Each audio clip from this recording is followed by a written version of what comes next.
2025最新恐怖片《赎罪》来了，一场撕裂的人人案子是如何发生的？且听金彩彩娓娓道来。话说，在一个漆黑的夜晚，大乔带着女儿小美以及母亲乔妈上了老公大卡的车子，他们就是去逃难的。那是因为大卡就是一个骗子，在外面骗了很多的钱，现在东窗事发，他们全家不得已才这样。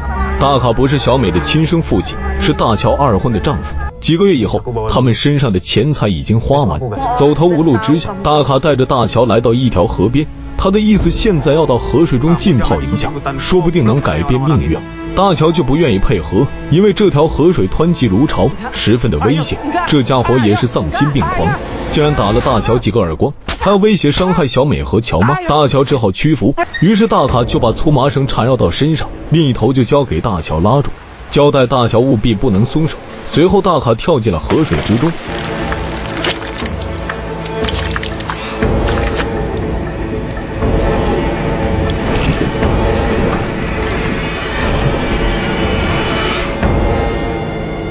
最后大乔松手了，大卡必死无疑。接着大乔还把大卡的私人物品扔进了河水之中，然后悄无声息地回到母亲和小美的身边。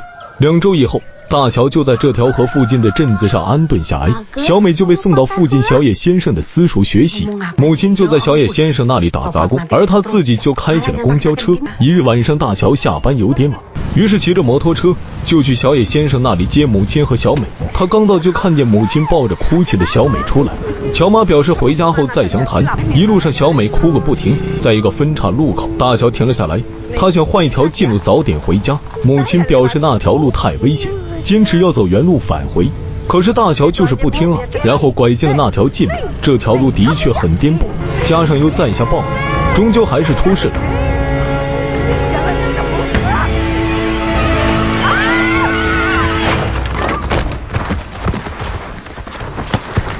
哎呀，等大乔醒来就到处寻找，这条路的下方就是大卡被淹死的那条河。正好有路人经过，就让大乔不要独自寻找，因为这里十分的危险。随后他们就报了警。一番寻找之后，搜救队发现了母亲的尸体，但却找不到小美的任何踪影。大家初步判断，小美掉进了河水之中，这是一个鬼魂出现在河岸旁一闪而过。从那天起，搜救队就在附近安营扎寨，开始了搜寻工作。大乔就忙进忙出的看看自己能否帮上忙。由于心不在焉，开公交车的工作也被暂停了，另外洗衣店帮工的工作也丢了。这下大乔完全失业，身上的钱快花完了，还被房东催缴房租。走投无路之下，大乔只好在家里做起直播带货。从带货的第一天起，家里就出现怪事。没错，灯圈里似乎有个鬼影，但是大乔被没有发现。过了几天，搜救队找到了大卡的衣物，大乔表示不认识这些东西。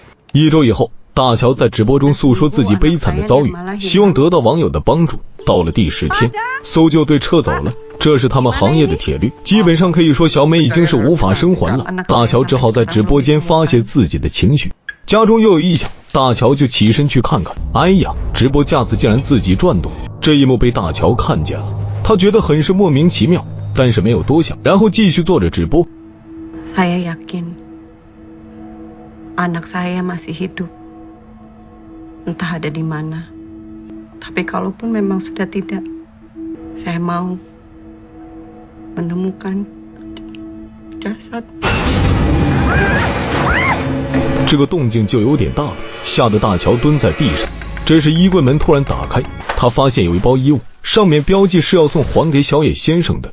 于是第2天一早，大乔就骑摩托车来到位于下游的小野先生私塾。这位小野先生是日本人，大乔就把这包衣物还给小野，因为大乔母亲生前在这里打杂工，估计是这里的洗衣机坏了，母亲就把小野的衣物带回家洗涤。小野对此表示了感谢，另外还表达了对小美失踪的遗憾。临走的时候，大乔表示自己目前失业了，问他是否能代替母亲以前打杂的工作。小野略微思考了一下就同意了，让大乔明早就来上班。大乔的事情在本地算是出名了，游泳教练兼视频博客小丽就跟好友小帅商量，希望大乔能够在自己的直播间出现，说说自己的那些悲惨遭遇，为自己的账号做人气。小帅觉得这个事情有点困难，小丽迎难而上，于是找到大乔的住所。当然大乔不在家，而是在小野那里工作。小丽还不死心，就进到屋内看。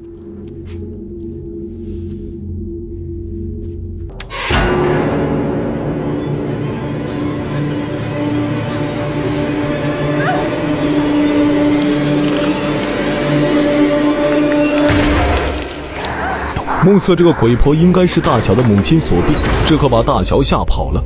当然小丽可不知道这些，还以为自己出现了幻觉。大乔逐渐熟悉了工作环境，他发现小野特别喜欢纸折的千纸鹤，小野表示这代表的是一种希望，如果折出了1000只千纸鹤，投放在水里，就能希望成真。大乔记住了这句话。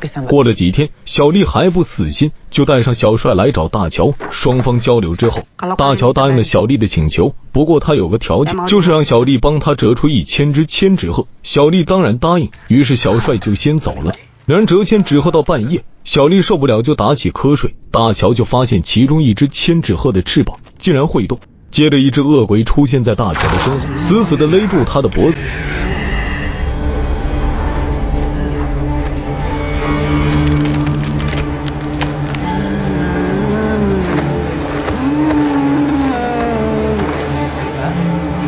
小丽叫醒了大乔，她以为大乔是在做噩梦而已。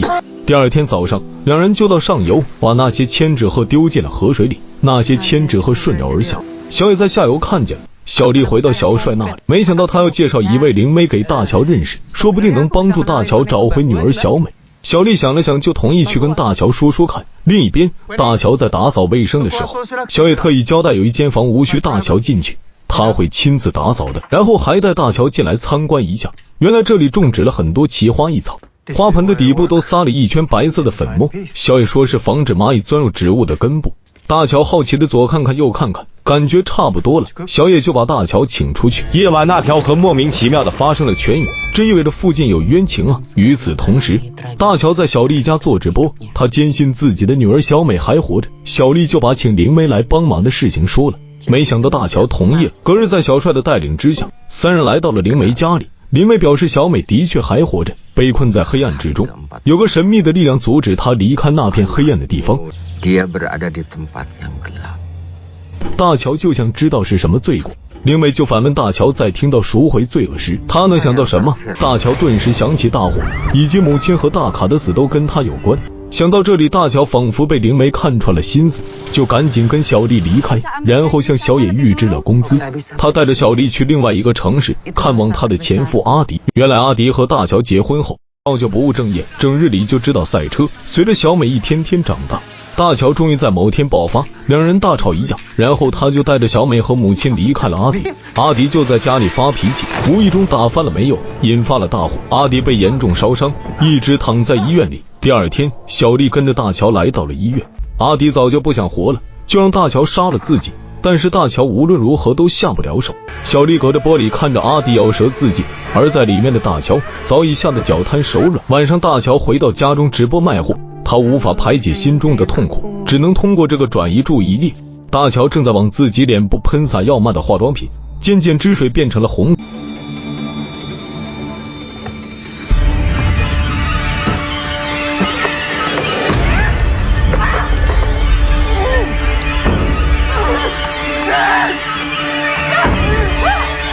大乔吓坏了，他觉得自己多次遇见这么奇怪的事情，绝对不是幻觉，于是下定决心让灵媒做法事，帮他驱灾避祸，顺便还能把小美找回来。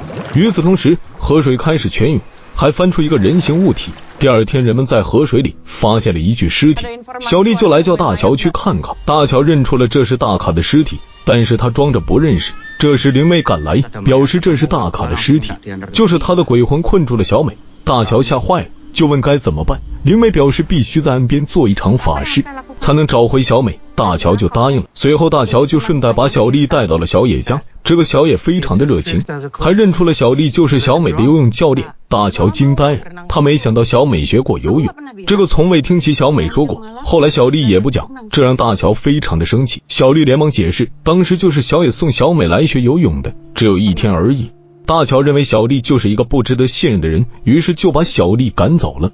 过了几天，法事正式在岸边举行，大乔向小野借了一大笔钱交给了小帅，他会转交给灵媒的。这场法事持续了2天，期间还发动村民去寻找小美。灵媒最后告诉大乔，因为大乔的罪孽深重，他们无法拯救小美，这次的失败就是对大乔的一种惩罚，没有人能够救出小美。大乔彻底没有了希望，不停地忏悔着。他想起灵媒最后的嘱咐，除非大乔去死了才能拯救小美，于是捡起地上的玻璃碎片自杀。可是割了一圈才发现那不是玻璃碎片，而是小美的一个蝴蝶形状的头饰。与此同时，小丽回忆起小野把小美领到她这里学习游泳的场景，她觉得很是诡异，于是就上网查一查小野的情况。这一查不要紧，可把小丽吓一跳。原来小野的妻女在日本因为车祸身亡，据说是被小野特意搞出的车祸。随后小丽赶紧去找小帅，没想到灵媒竟然在里屋说着如何欺骗大乔的话语。小丽万万没想到这个灵媒是假的，是小帅和他一起演戏来骗大乔的钱。气得小丽臭骂了他们一顿，跟小帅绝交了。随后小丽去找大乔说清楚这件事，可是大乔并不在家，他已经来到小野的家中，他想知道小野为什么要送小美去学游泳。小野表示小美长得很像他的女儿，他就把小美当成了自己女儿，才送她去学的游泳。大乔越听越邪乎，渐渐他怀疑小美是不是被小野伤害过。原来那天晚上小美穿上小野送的裙子，这让小野觉得自己的女儿复活，于是就想去抱抱小美。小美当然还害怕，就从楼梯摔了下来。小野就想去看看小美的伤情，正好被大乔的母亲乔妈看见，她以为小野要做什么坏事，就把小美抱走了。两人哭啼着走出大门，正好大乔来接他们，因为乔妈说了要报警，所以小野就开车在后面尾随。当他来到了车祸的现场，发现不用自己亲自动手了，而且小美还是活的，就把小美带回了家中藏起来，让小美永远做他的女儿。小野回忆完就把大乔打晕了。等大乔醒来，发现自己被绑了。就在这时，小丽赶来要救大乔，双方发生了厮打，小丽不是对手，被打晕在地。随后大乔就把小美领了出来，原来小美就是被藏在花房里。小野逼着大乔签署了小美监护权转移合同，这下小美就合法的变成了他的女儿。就在这时，屋内的灯光一闪一闪亮晶晶，很快大乔被乔妈的鬼魂附身，动作十分的怪异。小野一看不好，就把小美抱在身上跑了出去，大乔追了出去。